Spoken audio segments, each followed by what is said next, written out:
You do not have kids, Lauren. So you will pay me $1,450 a month. Ashley's voice cut through the clatter of silverware. My mother set her silver fork down against the china plate, producing a sharp, metallic clink that echoed in the sudden silence of the dining room. The heavy scent of roasted garlic and burnt sugar from the birthday cake suddenly turned my stomach sour.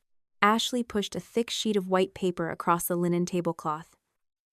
The heavy cardstock scratched against the fabric, stopping right next to my wine glass. Printed at the top in bold, demanding letters was the title, Family Support Agreement. I stared at the document. I was 38 years old, and I had spent the last 10 of those years working in corporate financial compliance. Now, my younger sister was handing me what looked like a poorly drafted invoice for her life. I looked for itemized receipts, but there were none. There was just a list typed in a standard black font: daycare expenses, groceries, winter clothes, school activities, medical copays. And then, there was that very specific, very strange total at the bottom: $1,450. I looked around the table. My father, Robert, stared hard at his cloth napkin. His thumb rubbed the embroidered edge over and over, and he flatly refused to lift his head. At 65 years old, the man had spent his entire marriage shrinking himself to fit into Patricia's world. He knew they were going to do this. Sitting through the appetizers and the main course, my father had known this ambush was coming, yet he had said nothing to warn me. Patricia, the birthday woman herself, rested her manicured hand on the edge of the paper. She did not look shocked, and she certainly did not ask Ashley what on earth she was doing. My mother had orchestrated this. "You have more than enough," my mother said, her voice dropping into that calm, reasonable tone she always used when she was asking for a sacrifice. "Ashley has 3 children to feed. You only have yourself to worry about." I looked at the woman who raised me. Patricia wore her pearls and her perfectly pressed silk blouse, looking like the absolute picture of suburban grace. At 63 years old, my mother had spent the last 3 decades perfecting the art of the velvet hammer. She never yelled. Instead, she simply stated her demands as if they were universal truths, fully expecting the rest of us to bend. Behind Ashley's chair stood her husband. Kyle gripped his crystal water glass so tightly, his knuckles were stark white under the dining room chandelier. He did not say a word, just stared at the ice cubes floating in his drink, completely still, like a man waiting for a bomb to detonate. Family helps family. That was always the rule in this house. As long as the help flowed in one direction. I paid the mechanic when Ashley wrecked her first car out of high school. And I covered half the catering for her baby shower because they were short on cash. When her oldest child needed a laptop for virtual learning, my credit card was the one that swiped at the electronics store. I had handed over thousands of dollars over the years. Yet, sitting here at this mahogany table, under the judgmental gaze of my own mother, I was still being painted as the selfish older sister. "This is not a request," Ashley added, crossing her arms over her chest. "It is your fair share. You have a massive salary, and I am struggling." My hands felt cold. I reached for the edge of the table to steady myself. As someone who spent 40 hours a week hunting down financial risks and unauthorized transactions, I knew a bad deal when I saw one. There was no end date on this piece of paper. There was no clause stating the funds had to go directly to the schools or the pediatricians. The money was just supposed to vanish into Ashley's personal bank account on the 1st of every single month. And the number itself was an anomaly. $1,450 was not a round estimate. It was exact. It was calculated. Someone had arrived at this specific figure for a very specific reason, and they were trying to pass it off as grocery money. "I will not sign anything without having a lawyer review it first," I said, keeping my voice entirely level. Ashley let out a harsh, bitter laugh. "You need a lawyer to help your own family? It is a simple family agreement, Lauren. Stop being so dramatic." "If it is so simple, my lawyer will not mind reading it," I replied. I reached into my purse and pulled out my phone. The smooth glass screen felt freezing against my palm. I dialed Nora Bennett. She had handled my real estate closing last year, and she was the sharpest attorney I knew. She answered on the second ring. I pressed the speaker button and set the phone down right next to the garlic roast. "Nora, I said, ignoring the glare my mother was shooting at me. My sister just handed me a contract demanding I pay her $1,450 every single month for child support. The line was quiet for a few seconds. The only sound in the room was the low hum of the central air conditioner. "That is a very specific number," Nora finally said, her professional tone sharpening into something much more focused. "Who exactly drafted this document?" I glanced down at the paper again. It just says, Family Support Agreement. Ashley presented it, but her husband Kyle is standing right here behind her. "Kyle," Nora repeated. "What is Kyle's full name?" "Kyle Parker," I said. Across the table, Kyle's throat worked as he swallowed hard. He shifted his weight from one foot to the other, and his grip on the glass tightened even more. A single drop of condensation rolled down the crystal and hit the floor. I heard the faint clicking of a keyboard through the phone speaker. Nora was typing. 10 seconds passed in total silence. 15 seconds. My mother opened her mouth to speak, but the lawyer beat her to it. "Lauren," Nora's voice came back, tight and incredibly careful. "Did Kyle Parker ever live in Oregon?" The crystal water glass slipped from Kyle's hand. It hit the edge of the heavy wooden table and shattered against the hardwood floor, sending jagged pieces of glass, ice, and water sprawling across my mother's expensive dining rug. Ashley spun around in her chair to look at her husband. Then she slowly turned her head back to stare at my phone. "Why would she ask that?" Ashley demanded, her voice suddenly losing all its arrogant volume. Kyle did not answer his wife. He was staring at the broken glass on the floor, and his face had gone completely pale. I did not stay to help clean up the broken glass. Grabbing my leather purse from the back of the chair, I walked straight out the front door, leaving my mother shouting my name from the dining room. The heavy oak door clicked shut behind me, instantly cutting off the chaotic noise of the birthday dinner. The drive back to my apartment was a blur of streetlights and oncoming traffic. On the passenger seat, my phone vibrated constantly. The screen lit up the dark car interior every few seconds, signaling an endless stream of messages flooding the family group chat. At a red light, I glanced down. My mother had sent a direct message, bypassing the group altogether. "Do not embarrass your sister," the text read. "You have more than enough, Lauren. Come back inside and apologize." My hands tightened on the leather steering wheel until my knuckles ached. That phrase was a ghost I could never quite escape. You have more than enough. When I was 16 years old, I spent 3 months bagging groceries at the local supermarket just to buy a pale blue silk prom dress. 2 days before the dance, my 11-year-old sister took a pair of craft scissors to the hem because she wanted to make outfits for her dolls. I found the ruined fabric in a heap on my bedroom floor, completely unsalvageable. When I cried, Patricia did not punish Ashley. Instead, the woman who raised me simply smoothed my hair and told me that my sister was sensitive. "You are strong, Lauren," my mother had said back then. "You can handle disappointment. Ashley cannot." That was the blueprint for our entire lives. My pain was manageable, and my sister's comfort was essential. Parking in my building garage took more concentration than usual. The damp, metallic smell of exhaust fumes grounded me a little as I stepped out of the car. I rode the elevator up to the 4th floor, unlocked my door, and dropped my keys on the granite kitchen island. The apartment was completely quiet, smelling faintly of the vanilla candle I burned that morning. Following the attorney's advice, I pulled the family support agreement out of my purse and laid the document flat under the bright kitchen lights. I took a clear photograph of every single page and emailed the file directly to Nora. 10 minutes later, she replied with a short text. "Do not delete anything. Do not answer their calls. Force them to put every single word in writing." My phone buzzed again in my hand. This time, the notification displayed Ashley's name. "If you refuse to help your own flesh and blood, do not bother calling yourself their aunt anymore." A cold ache settled deep in my chest. I looked up at my stainless steel refrigerator, where 3 school photos were held up by magnetic clips. 2 nephews and a niece smiled back at me with bright, innocent grins. My sister knew exactly where to aim the knife. She knew I loved those kids, and she was entirely willing to hold my relationship with them hostage for $1,450 a month, but giving in would not save them. It would only feed the machine that was currently using them as leverage. I opened my laptop and logged into my bank portal. The blue light from the screen illuminated the dark kitchen as I typed Ashley's name into the search bar. I sat perfectly still, watching the transaction history populate. The list kept going and going, stretching back across years of assumed responsibility.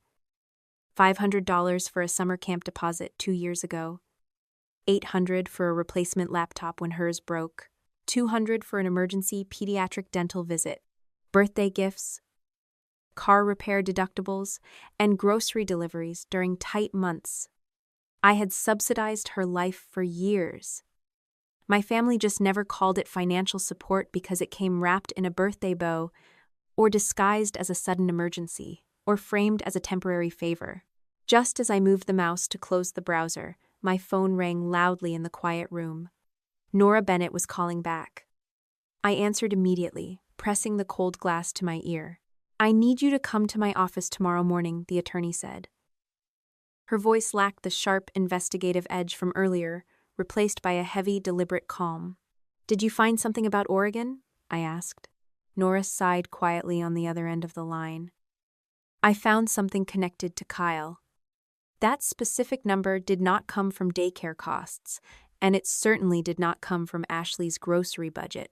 "Then where did they get it?" "It came from a certified court order, Lauren."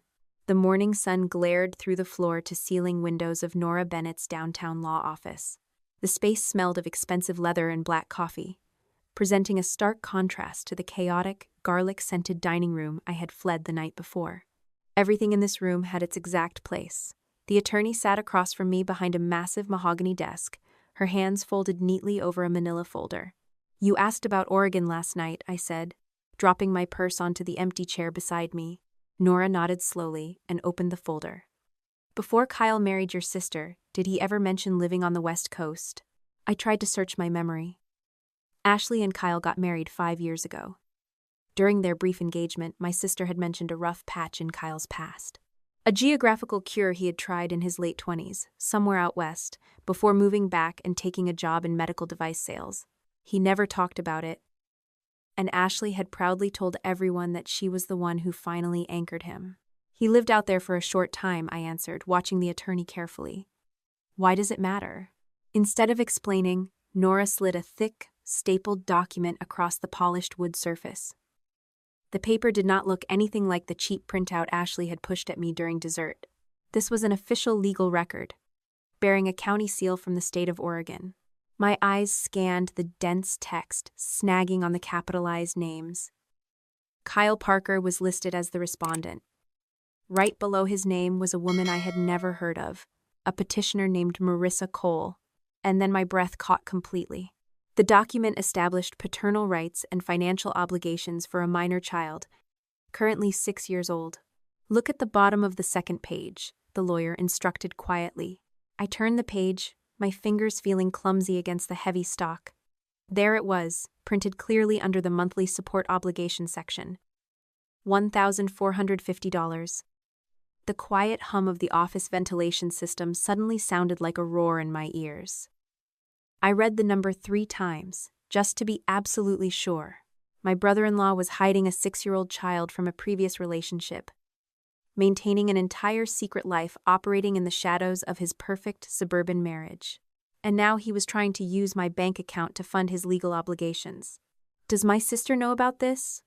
The question tasted like ash in my mouth. "We cannot be certain yet," Nora replied, leaning back in her leather chair.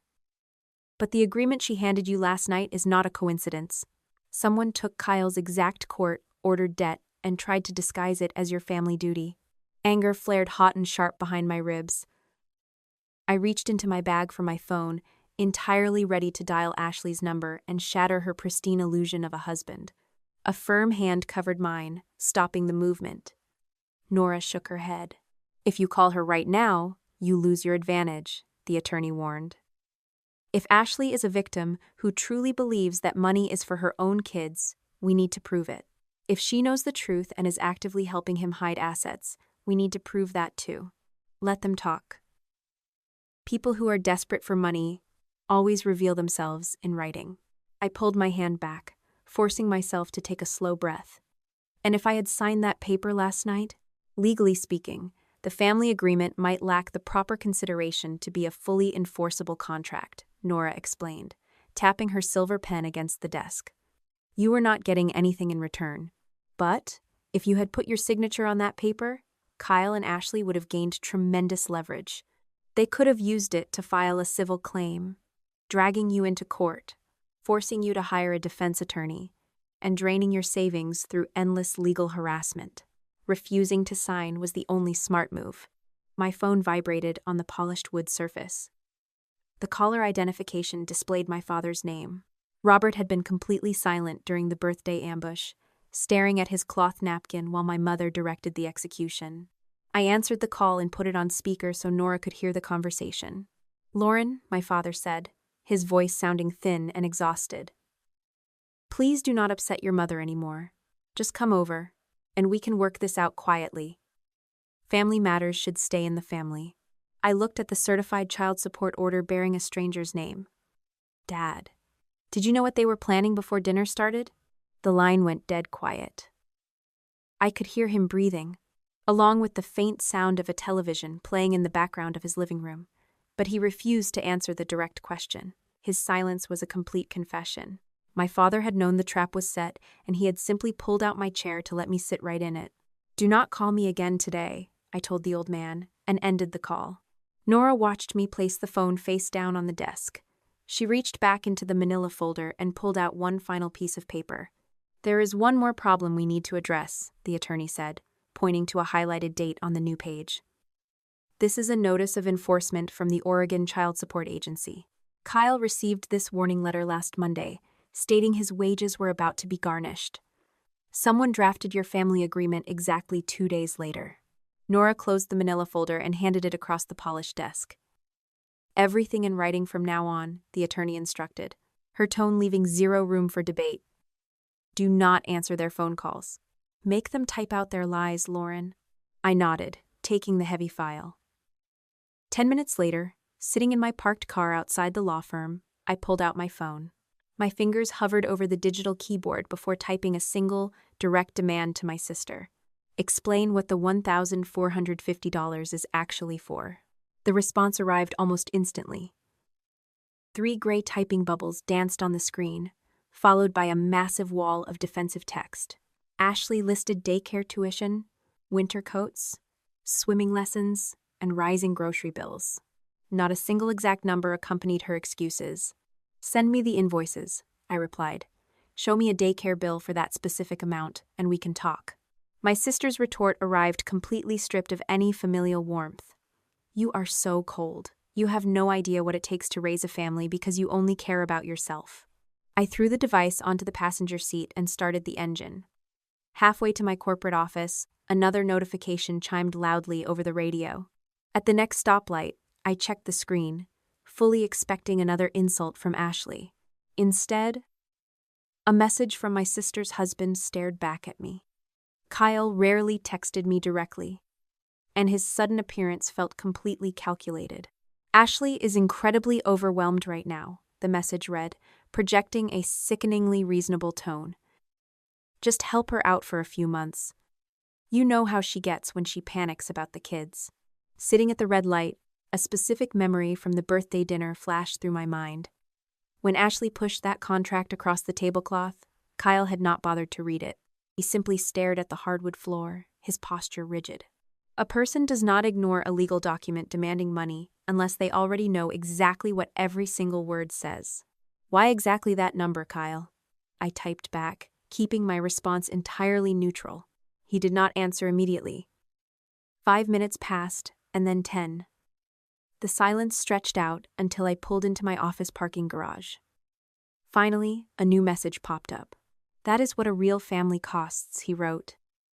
It was a clever deflection, designed to trigger my guilt while completely dodging the core question. Walking into my office, my laptop pinged with an incoming email from Nora. The attorney had run a simple properties check on the digital file Ashley sent me the previous night. The attached screenshot highlighted the document author and its origin. The family support agreement had not been created on my sister's computer. The digital footprint traced directly back to a registered user account bearing Kyle's name, originating from his medical sales corporate laptop. My sister's husband was not a passive bystander watching his wife beg for money. He was the architect of the entire trap, using Ashley as an attack dog because he knew I would struggle to reject my own flesh and blood. Every piece of the puzzle was falling into a very ugly picture, but I needed one more mistake from them to seal it completely. That mistake happened at exactly 2 o'clock in the afternoon. My phone screen lit up with a notification from our family group chat. Ashley sent a message, but the phrasing was entirely wrong for a public conversation. Kyle said if she signs it tonight, everything stops and we are safe. Before I could even process the full weight of those words, the message vanished. She deleted it, realizing she had accidentally dropped a private conversation into the main family thread. But my reflexes were trained by a decade of corporate compliance audits. I had captured the screenshot the second the text appeared. I forwarded the image directly to Nora. The attorney replied a few minutes later, bringing the entire timeline into sharp focus. Kyle received his notice of enforcement from the state last Monday, Nora wrote. Ashley sent you the digital agreement on Wednesday. Now we know exactly who is pulling the strings. Meet me at the corner cafe at noon. That was the entirety of the text message from Patricia. There was no greeting, and there was certainly no apology for the disastrous dinner. I arrived 15 minutes early, securing a small table near the back window. The heavy scent of roasted espresso beans usually grounded me. But today, it just made the lingering nausea in my stomach worse.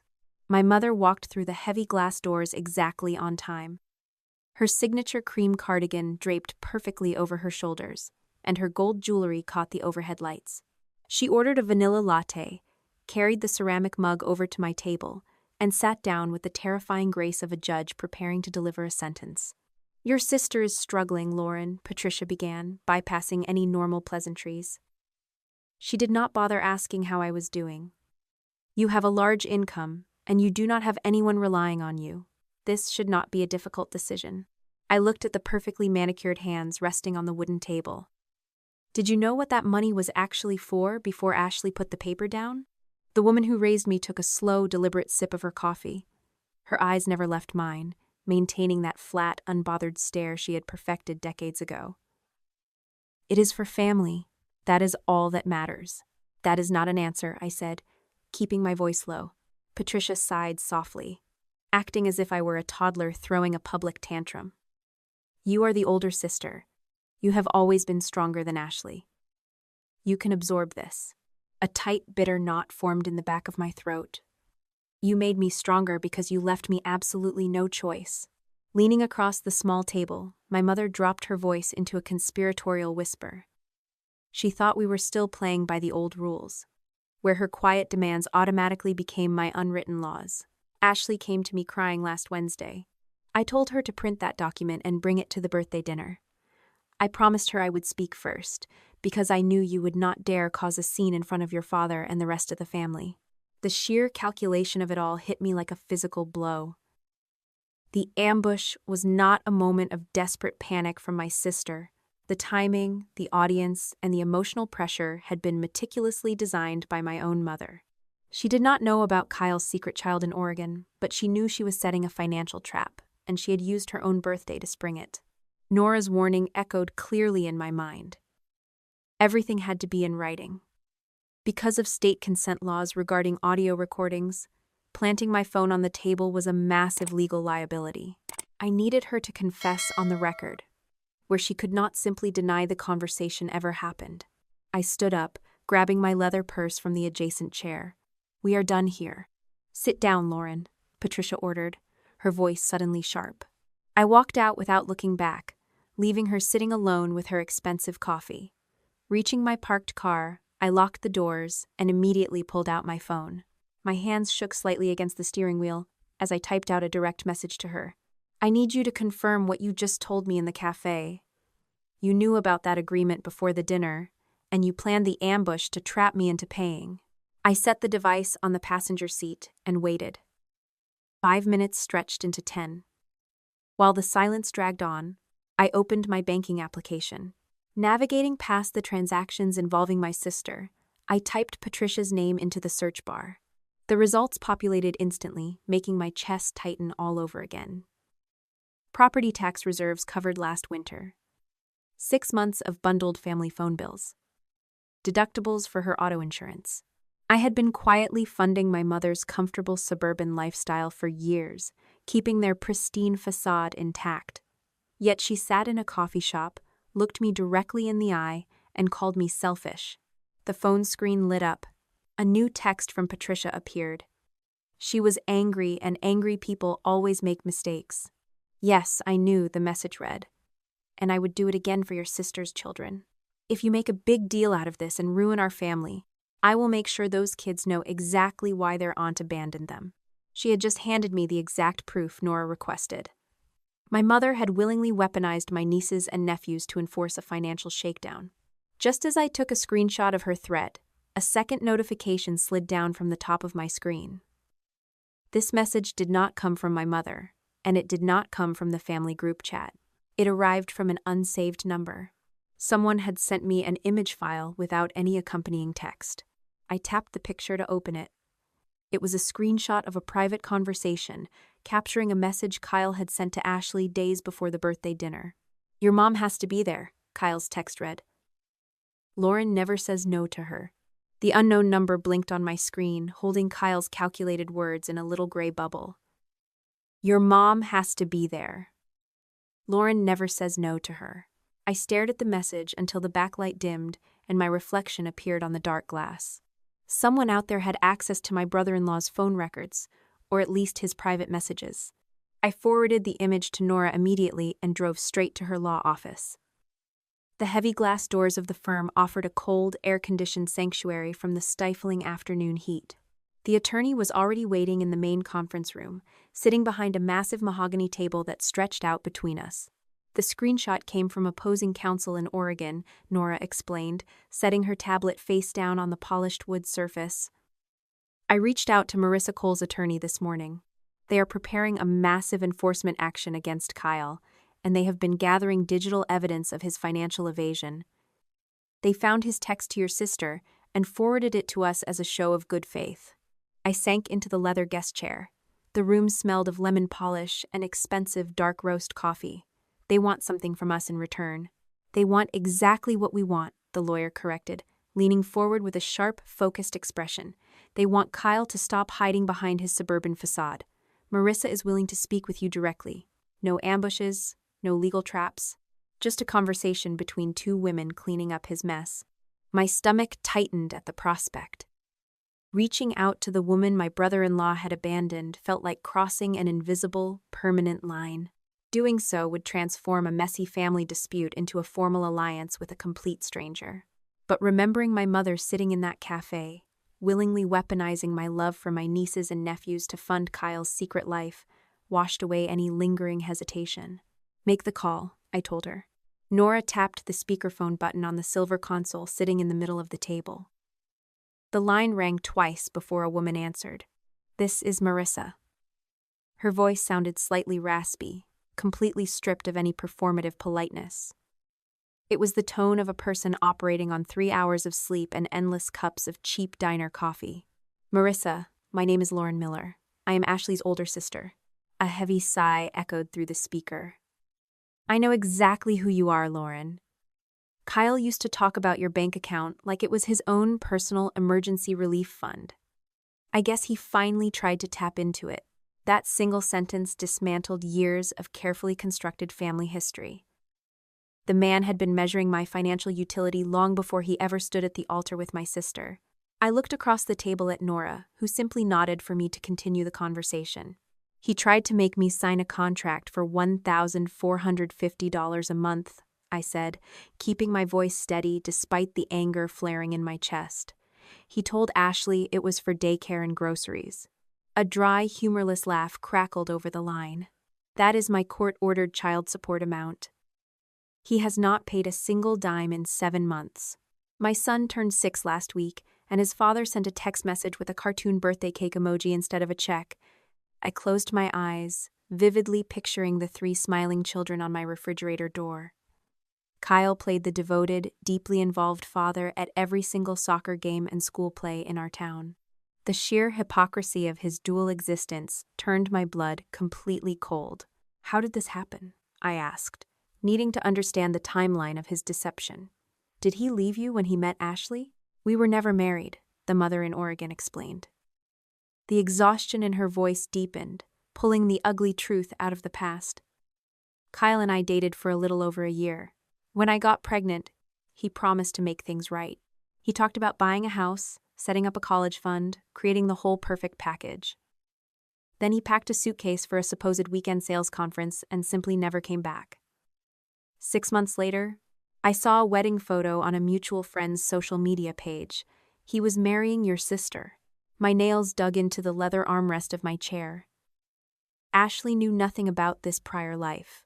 My sister was incredibly selfish, and she was currently willing to manipulate me for cash, but she would never knowingly marry a man who abandoned a pregnant woman. Kyle had built their entire marriage on a foundational, massive lie. I am not trying to destroy anyone's home, Marissa continued, her words cutting through the quiet conference room. I do not want him back. I just want my son to have the support the court ordered. Kyle treats my child like a dirty secret he can just starve out of existence. Nora tapped the table to signal her entry into the conversation. Marissa, your attorney sent over the latest enforcement notice.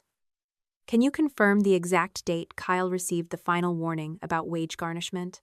Last Monday, the voice on the phone confirmed without a single second of hesitation. The state notified his employer and sent a certified letter to his residential address. They gave him exactly 1 week to produce the missing funds before freezing his bank accounts. The timeline clicked together with devastating, absolute precision. Monday. The state threatened to take his money by force. Wednesday, a panicked Ashley printed a family agreement drafted on Kyle's corporate laptop. Friday, my mother hosted a birthday dinner designed to publicly humiliate me into signing my name on the dotted line. The adults in this situation were treating children like disposable poker chips. Ashley was using her 3 kids as a moral shield to extract money from me, while Kyle was actively starving his hidden child to maintain his comfortable life. The only innocent people in this entire disaster were the ones too young to understand how their parents were failing them. If Kyle forces Lauren into a corner, Nora spoke up, addressing the speakerphone directly. We have metadata proving he attempted to defraud her to pay his court obligations. We can send that evidence directly to your legal team and the enforcement agency. Do it, Marissa said immediately, because you need to know exactly what he told the judge during our last mediation hearing. The conference room went perfectly silent. I leaned closer to the silver console, the cold air conditioning suddenly raising goosebumps on my arms. The pause on the other end of the line felt heavy with incoming destruction. What did he say? I asked. Marissa took a shaky breath, and when she finally spoke, her voice trembled with a volatile mixture of raw anger and pure disbelief. He filed a motion to reduce his child support payments. Kyle told the court under oath that he could not afford to pay for his son because his wife's family completely depended on his income to survive. The mahogany table beneath my hands felt like solid ice. Kyle had not just abandoned his child in another state. He had legally documented my family as financial parasites to justify his deadbeat behavior to the state of Oregon. He had painted my sister, my mother, and my father as helpless dependents draining his resources, using our pristine family name to starve his own son. My brother-in-law had officially crossed the line from a desperate liar to an active, malicious predator. And he was about to find out exactly what happens when you try to hunt in my territory. Heavy rain lashed against the floor-to-ceiling windows of my apartment, distorting the glowing city skyline into a blur of smeared lights. I stood in the center of the dark living room, completely ignoring the damp chill seeping through my coat. The conversation with Marissa Cole still echoed in my ears.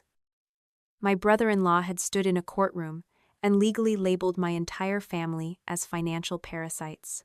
He used our name, our existence, to justify starving his own 6-year-old son. Pulling my phone from my pocket, I stared at the digital keyboard. My thumb hovered over the screen. A part of me wanted to send the certified court order directly to my sister, shattering her pristine illusion with a single file attachment. But Nora had advised caution. and my corporate compliance background demanded a methodical approach. I needed to offer Ashley one final opportunity to uncover the truth herself. If she chose ignorance, her subsequent actions would become her own responsibility. I typed out a single, precise sentence. Before this goes further, ask Kyle what Oregon means. Pressing the send button felt like dropping a lit match onto a trail of gasoline. I set the device face up on the glass coffee table and waited. 3 gray dots appeared almost instantly. They vanished, reappeared, and vanished again. My sister was typing frantically, deleting her words, and starting over. When the reply finally landed, the message carried zero curiosity. There was no confusion, and certainly no desire for clarity. The response was pure, weaponized defense. "Do not drag my husband into your selfishness," Ashley wrote. The phone vibrated violently against the glass tabletop before I could even process her denial. An incoming call from my sister illuminated the dark room. I tapped the green button and activated the speaker, letting her voice fill the empty apartment. "How dare you?" Her accusations blasted through the audio receiver, shrill and completely distorted. "Kyle is working 80 hours a week, trying to keep this family afloat. And you are sitting in your expensive apartment making up ridiculous conspiracy theories. You are trying to ruin my life because you are miserable with your own." I walked into the kitchen, the hardwood floor cold beneath my bare feet. "I am not making up anything, Ashley. I am asking you to have a simple conversation with the man sleeping in your bed." "He is stressed because of you," she yelled, her breath hitching in a manufactured sob. "He told me you would do this. He said you would try to change the subject to avoid helping your own nieces and nephews. The kids are going to suffer because their aunt cares more about her bank account than her own blood." She was using the children again. A dull ache settled behind my ribs, a familiar symptom of our lifelong family dynamic. But the Oregon court order had permanently cured my guilt. "Did Kyle tell you why the number had to be exactly $1,450? I asked, keeping my tone perfectly flat. Silence stretched across the cellular connection. 5 seconds passed. 10 seconds. I could hear a television playing loud cartoons in the background of her house, accompanied by the faint sound of a child asking for juice. My sister was standing in her kitchen, surrounded by the beautiful life she had built, staring into a massive, terrifying hole in her marriage. That prolonged silence was the sound of a woman realizing the floor beneath her feet was rotting away. But instead of stepping off the dangerous ground, she chose to nail her shoes directly to the floorboards. "That is the total cost of raising a family," Ashley finally snapped. Her voice shook violently, completely stripped of the arrogant certainty she possessed during the birthday dinner. Childcare, groceries, winter clothes. "It all adds up to exactly that much. Send me a single bill," I countered calmly. "Email me an invoice from the daycare center that matches that specific number, and I will write you a check right now." She did not have a bill. We both knew the itemized receipt did not exist. Instead of admitting defeat, the golden child of the Miller family chose a completely different weapon. "You just hate seeing me happy," she cried out. "You never wanted children, so you sit in your empty place judging my life. You do not understand what it takes to be a mother. You have absolutely no idea what real sacrifice looks like, Lauren." The line went dead. She terminated the call rather than face another logical question. My sister had possessed a clear opportunity to stop the incoming destruction. She could have walked into the next room, looked at her husband, and demanded the truth about Oregon. Instead, she chose to attack my childless status, burning down our entire sibling relationship just to keep her fragile reality intact. 10 minutes later, the family group chat illuminated the coffee table. Patricia had entered the battlefield. My mother rarely sent long digital messages, usually preferring brief commands or passive-aggressive reminders. Tonight, she typed an entire manifesto designed to crush any rebellion. "Lauren is trying to destroy your marriage because she is deeply jealous, Ashley," the message read. "She has always resented your happiness. We will not let her toxic behavior tear this family apart. You are a wonderful mother, and Kyle is a perfect father. Do not listen to her lies. We will handle the children's expenses without her bitter interference." Reading those words felt like stepping into a freezing shower. Patricia did not know about Marissa Cole. The woman who raised me had no idea a 6-year-old boy existed on the West Coast. My mother simply recognized a threat to her perfect suburban facade, and she immediately moved to neutralize it. By validating Ashley's delusion, Patricia maintained her absolute control over the family narrative. She was officially cementing her role as the enabler, willingly sacrificing my reputation to keep Kyle comfortable. I picked up the phone, the metal casing feeling warm against my palm. I typed one final response into the main family thread, ensuring my mother, my sister, and my silently observing father received the notification simultaneously. I will discuss this with everyone present, with my lawyer, and with documents. Set a time. The digital thread went completely dormant. No gray typing bubbles appeared.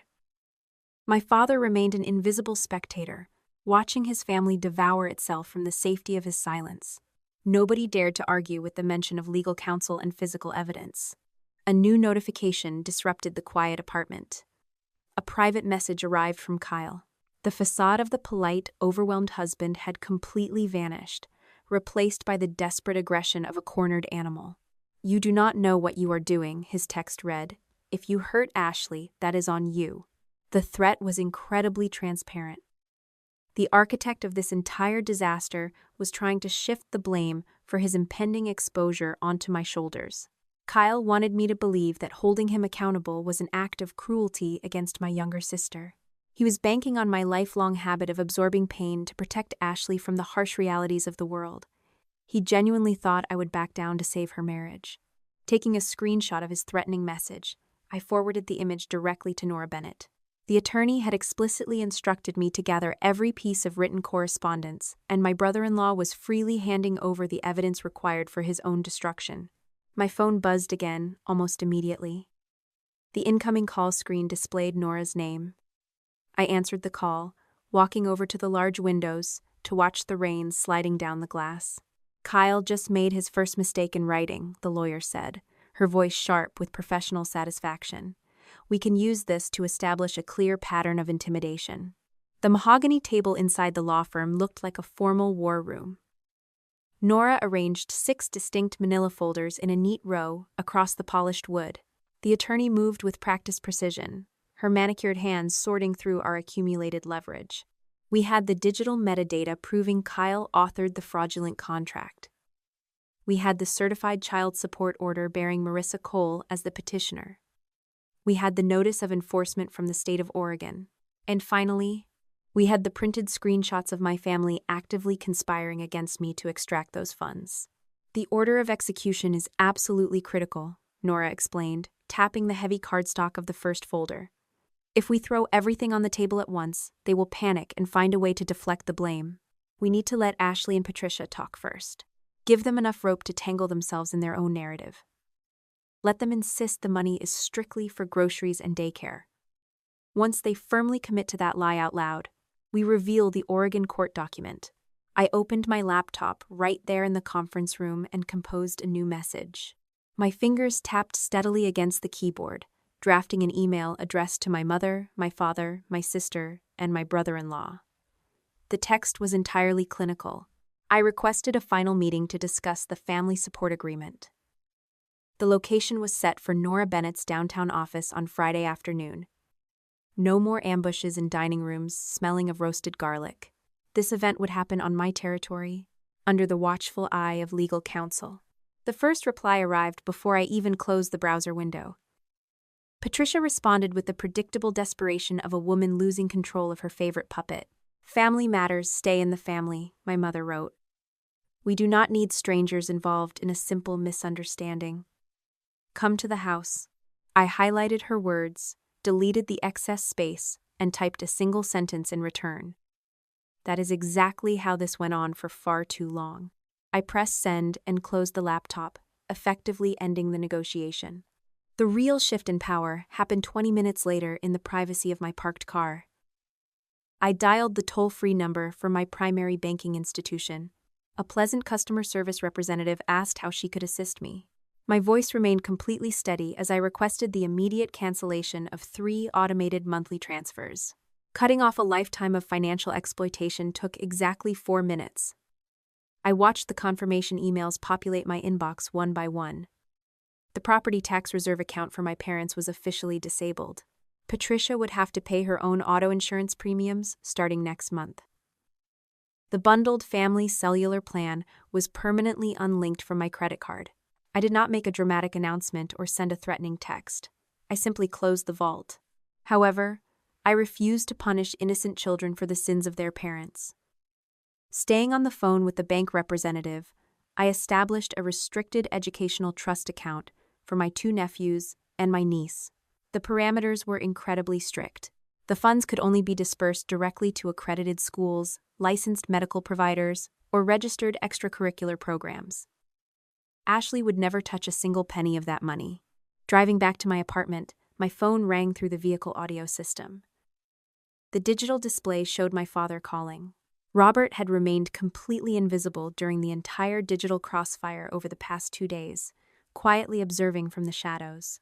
I accepted the call. The heavy sound of breathing filled the quiet car cabin. I stopped the automatic payments. I told him right away, saving him the trouble of asking. "I know," the old man replied. His voice sounded remarkably frail, carrying the weight of a husband who had spent 4 decades avoiding conflict at all costs. "Your mother is currently pacing a hole in the living room carpet. She is terrified of looking bad in front of Kyle. She should be terrified of what Kyle is hiding from her." Robert let out a long, shuddering sigh. "I should have stopped your mother years ago.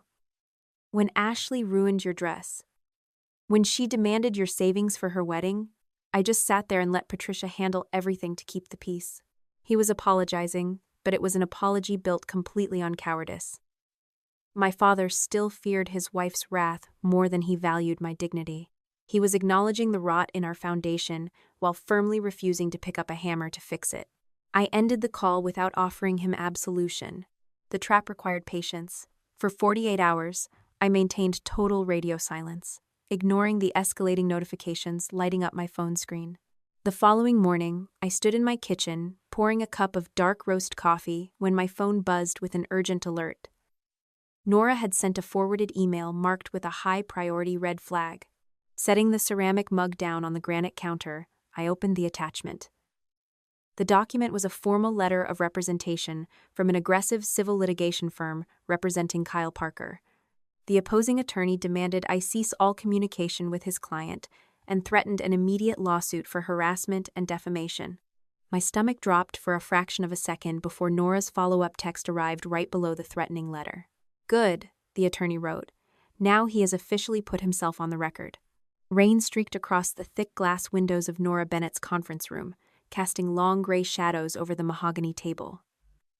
Friday afternoon arrived with a heavy, suffocating tension. Sitting next to my attorney, my hands rested flat against the cool wood surface. We waited. The heavy oak door swung open at exactly 3 o'clock. Ashley marched in first, her chin lifted in a practiced display of deep offense. Patricia followed closely behind, wearing her signature cream cardigan and an expression carved from solid ice. My father slipped into the room last, immediately taking a seat in the farthest corner and shrinking himself down just like always. Kyle Parker pulled out a leather chair for his wife before sitting down next to her. The man wore a sharply tailored navy suit, looking every bit the successful medical device salesman. He adjusted his silk tie and leaned forward, projecting complete confidence. "I want to make this very quick," Kyle announced. His tone held that fake corporate authority he loved to use to control a room. "I have already spoken to my counsel regarding the threatening emails you sent this week. My lawyer advised us not to engage, but Ashley wanted to give her sister one last chance to do the right thing." Nora did not blink. The attorney simply opened the first manila folder resting in front of her. "We are here to clarify a financial request," Nora stated smoothly. She looked directly at my sister. "Ashley, you asked Lauren for $1,450 a month. What exactly is that money for?" My sister crossed her arms defensively. "I already told her. Daycare tuition, winter clothes, groceries for 3 growing children. Everything costs a fortune right now." "Do you have the invoices with you?" I asked, keeping my voice completely level. "A tuition bill? A grocery receipt?" "I do not need to bring receipts to my own sister," Ashley snapped back. Her voice pitched higher. echoing against the acoustic ceiling tiles. "You are just trying to humiliate me." Nora slid a crisp copy of the family support agreement across the table. The paper stopped right in front of Kyle. "This document instructs Lauren to deposit the funds directly into a personal checking account," the lawyer pointed out. "The agreement does not list a single childcare provider, pediatrician, or educational institution. That is a highly unusual structure for basic family assistance." Patricia straightened her posture, preparing to defend her favorite child. "My daughters do not need a stranger evaluating their family dynamics." Ashley brought the paper because Lauren is notoriously stingy. The real interrogation was just beginning. Nora ignored my mother completely and shifted her gaze entirely to my brother-in-law. "Kyle," Nora said, her voice dropping the polite facade, "did you create or edit this document?" The salesman let out a condescending laugh. He sat back in his expensive chair, shaking his head. "Absolutely not. This is between Ashley and her sister. I stay out of their family drama." My attorney pulled a single sheet of paper from the second folder. It contained lines of highlighted digital code.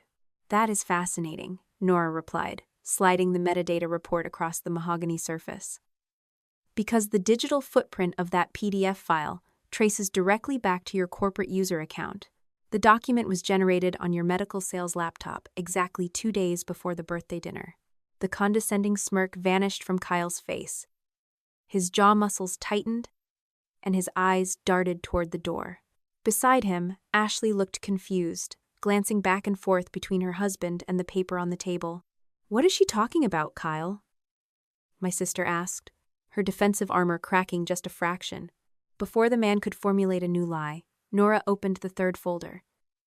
She did not slide this document across the wood. She placed the certified child support order dead center on the table, right where the overhead lights caught the official state seal of Oregon. "The monthly obligation listed on this court order is exactly $1,450, my attorney announced. Her words landed like heavy stones in the quiet room. "The respondent is Kyle Parker. The petitioner is Marissa Cole. And the beneficiary is a 6-year-old boy." A suffocating silence consumed the conference room. Patricia stared at the official document, her mouth slightly open, completely devoid of anything to say. For the first time in my entire life, my mother had absolutely no lines to deliver.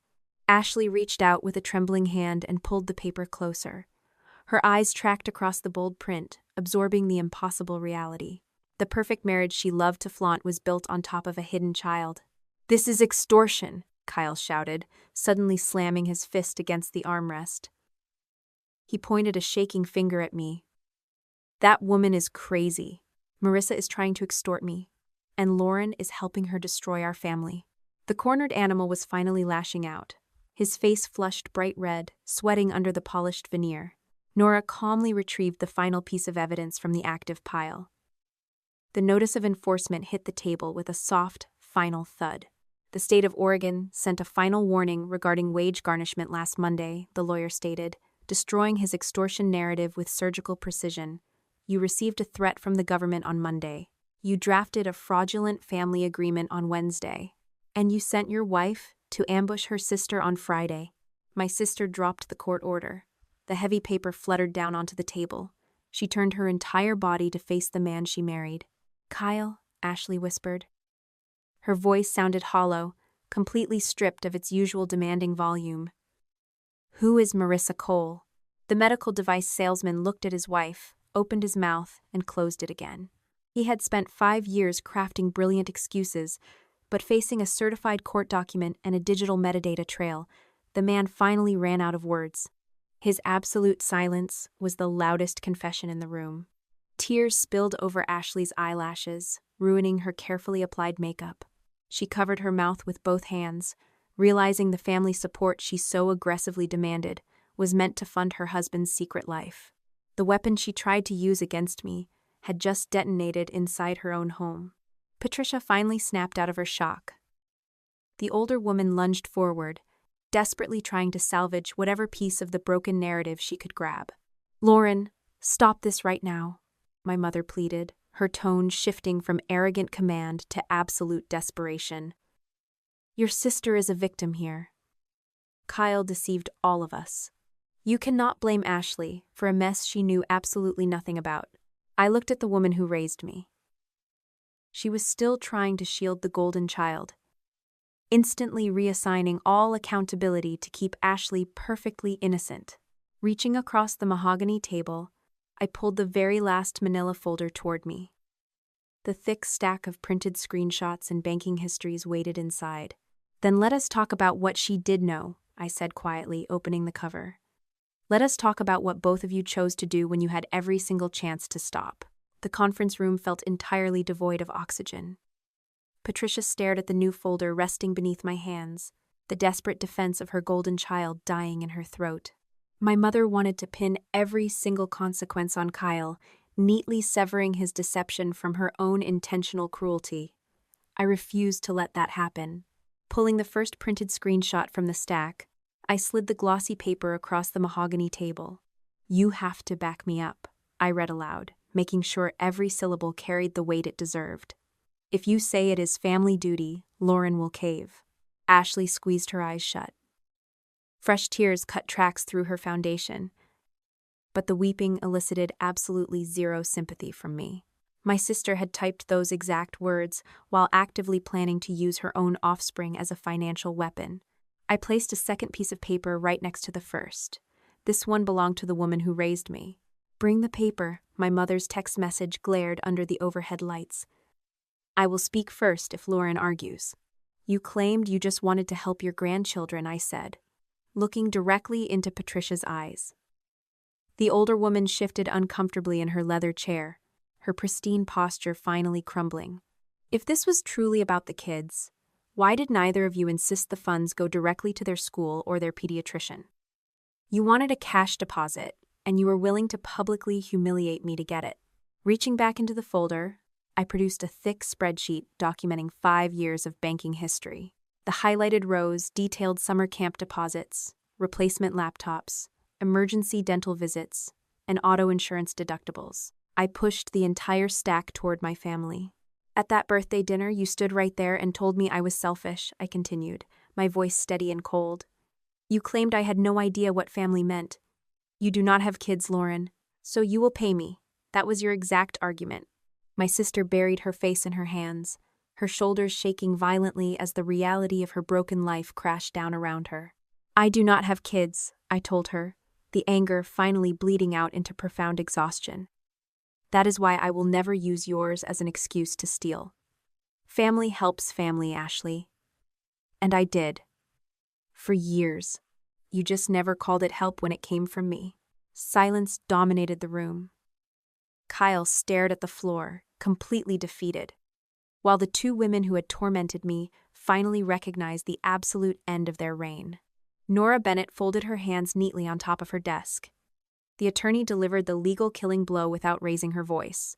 "The metadata from the fraudulent contract, along with these text messages, are being forwarded to the enforcement agency in Oregon," Nora announced. "Mr.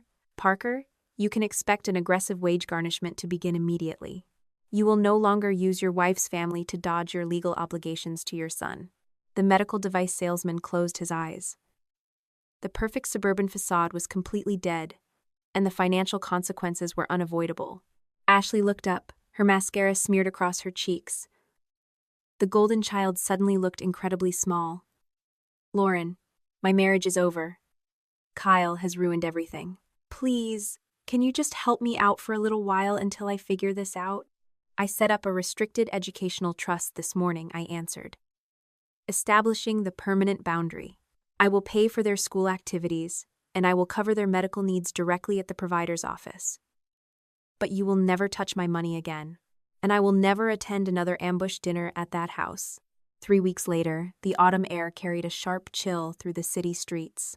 Kyle's corporate employer had officially processed the wage garnishment, draining his commission checks to pay thousands in back child support. Ashley filed for divorce, retreating into a remarkably quiet house, where she finally had to face her own reflections without a mother to shield her. Walking through the downtown shopping district, I held my 6-year-old nephew's hand. We were browsing the colorful displays inside the local bookstore. The boy was happily chattering about a dinosaur encyclopedia he desperately wanted to read. My phone buzzed inside my coat pocket. Taking the device out, I saw a text message from Patricia. My mother had spent the last 21 days alternating between passive-aggressive guilt trips and desperate pleas for reconciliation. "You are still my daughter," the message read, projecting that familiar, demanding weight. I stared at the glowing screen while my nephew tugged on my sleeve, pointing excitedly at a picture of a Tyrannosaurus. Taking a slow breath, I typed my final reply to the woman who raised me. "I know, but I am no longer your emergency fund." Pressing send, I switched the phone off completely and slipped the useless piece of metal back into my pocket.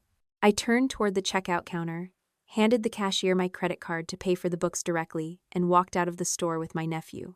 For the very first time in my life, the silence surrounding my family did not feel like heavy endurance. It just felt like freedom. When you grow up in a family that measures your worth by what you can provide, drawing a hard line often feels like an unforgivable betrayal. But true family support should never be a one-way street paved with endless guilt trips and emotional manipulation. You are never obligated to set your own life on fire just to keep someone else's comfortable illusions warm. Being child-free, single, or financially independent does not magically transform your hard-earned bank account into an emergency fund for adults who refuse to take accountability for their own reckless choices. You can still love your relatives, and you can still be a wonderful aunt, uncle, or sibling, while fiercely protecting your own peace and financial security. Walking away from a toxic dynamic is not an act of selfishness. It is an act of profound self-respect. It takes incredible courage to finally say no to the people who have spent a lifetime exploiting your generosity. Have you ever had to establish a firm financial or emotional boundary with a toxic family member? And how did they react when you finally stopped playing their game? Share your story in the comments below, because your experience might be the exact validation someone else needs to hear today.